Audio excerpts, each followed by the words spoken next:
жеңгесімен көңіл қосқан жігіттің оқиғасы.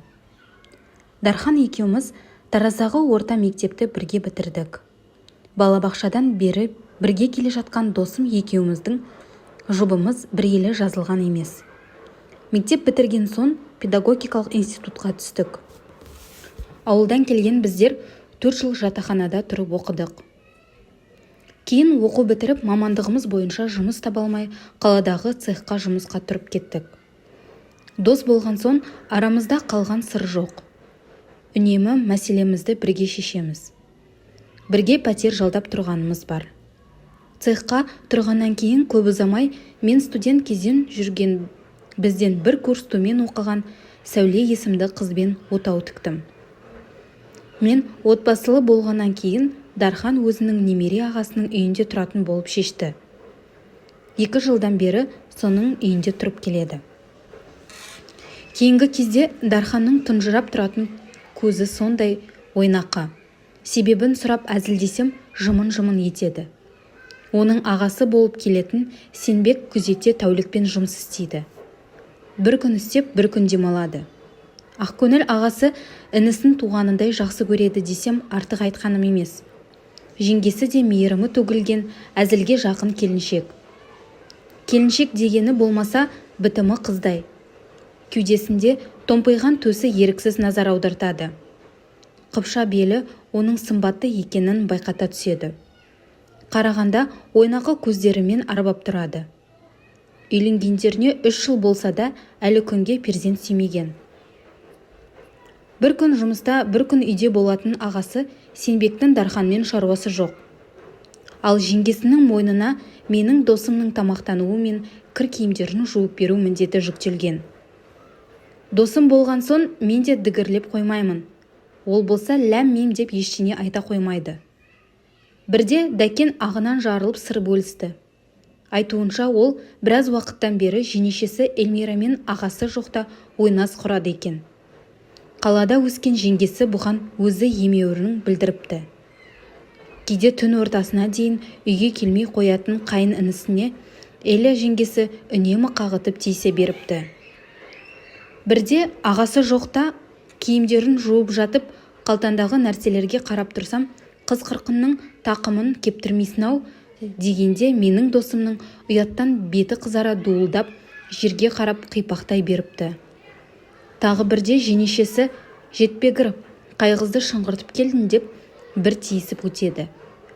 Әрине, ағасы жоқ кезде ғана осылай ойнайды. Ағасы барда әдептен аспайды. Ағасы жоқта реті келген сайын әлгіндей сөздерімен түйреп қытығына тие түсуін қоймайды. Қыз қырқынды құр жібермейтін сері көңіл досым жеңешесінің мұндай қылығынан үркектеп ыңғайсызданады. Сөйтіп жүргенде бірде Дархан ағасы жоқта үйге қызара бөртіп келеді. Түнгі 12-ден аса есікті ашқан жеңешесі әдеттегіше қағыта қарсы алады. Бұлда құр қарап тұрмаса керек. Жеңгенің бір бұты байынікі, бір бұты қайыныкі дегенді бүгіннің жігіттері түсінбей өтетін болды ғой дегенде Дәкен шыдамай кетіпті. Сымбатымен жігіттерді өзіне тартып тұратын көрікті жеңешесіне әдептен аттап бірінші рет қол жүгіртеді. Талайдан бері мұндай батылдықты күтіп жүрген Эля Дарханның құшағына құлай кетеді. Сөзбен түйреп жүргенде мына жеңгемнің желігі басылмай жүрау деп ойлаймын да қоя салатынмын.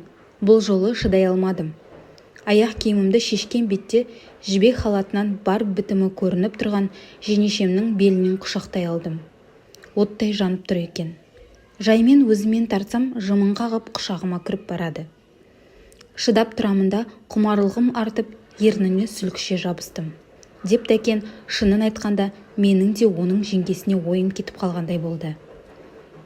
Сүйісіп тұрып, тәртіпсіз қолдарым оның белінен төмен түсіп, дөңгеленіп тұратын жұп-жұмсақ жамбасын умаждап жатты.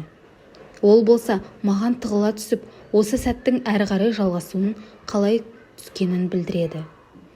Еппен аймалап, жібек халатын үстінен сусыта түсіріп, төс тартқышын ағытқан күйі төсекке қарай әкеттім. Ып-ыстық ерні мен өртеп жібереді. Шынымды айтайын, мұндай аймаласу бұрынғы қыздарыммен ешқашан болған емес. мойнынан аймалап алмадай тырсиған қос анарына ауыз салып үрпісіне ернім тигенде жеңешем ләззаттан балқып кетті. Сірә мұндай аймалау ағамның тарапынан болмаған сияқты. Ұзақ аймаласу үстінде оның сүйріктей саусақтары мойнымнан төмен қарай арқымды тұтас қысқылай сипалап қозып жатты.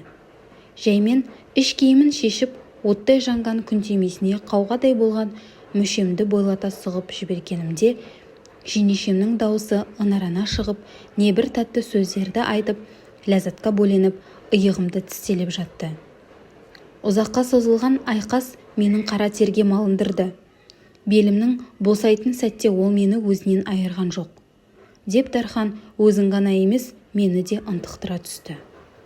Сол бір қатынас орын алған түні Дәкен де аянып қалмаған. Жеңгесін тағы да бір қуанышқа бөлеп, өзінің міндетін мүлтіксіз орындап шығады. Содан бері Эйляның бұған деген пейілі де ерекше екен. Ағасы келіп қалама деген қауіп мүлде жоқ. Себебі ол тәуліктік жұмысына кеткен соң оралмайды. Әрі інісінен мүлдем күдіктенбейтін болса керек.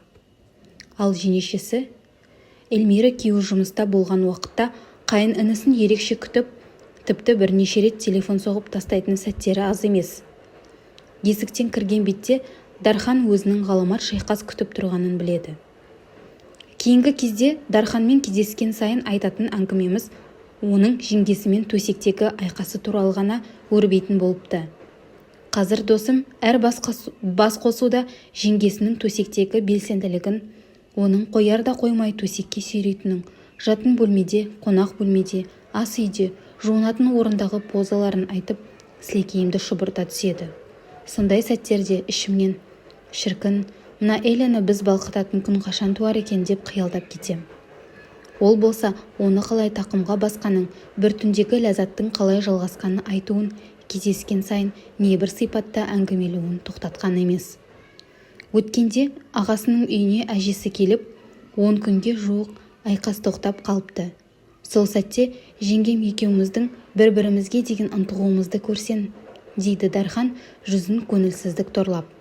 Жеңешесі әжесі басқа бөлмеде отырғанда бұған маза бермеуін доғармапты. Ал досым кемпірдің кетпей қойғанын жаратпай жүрдім деп күледі.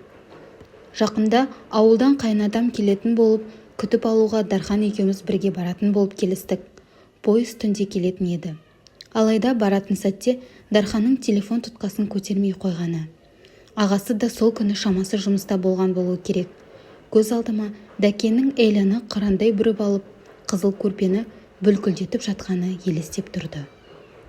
Достар, бұл оқиға шын өмірден алынған. Егер сіздерге ұнаса, менің каналыма тіркеліп, лайк басып кете отырыңыздар. Сіздерге алдын ала рахмет.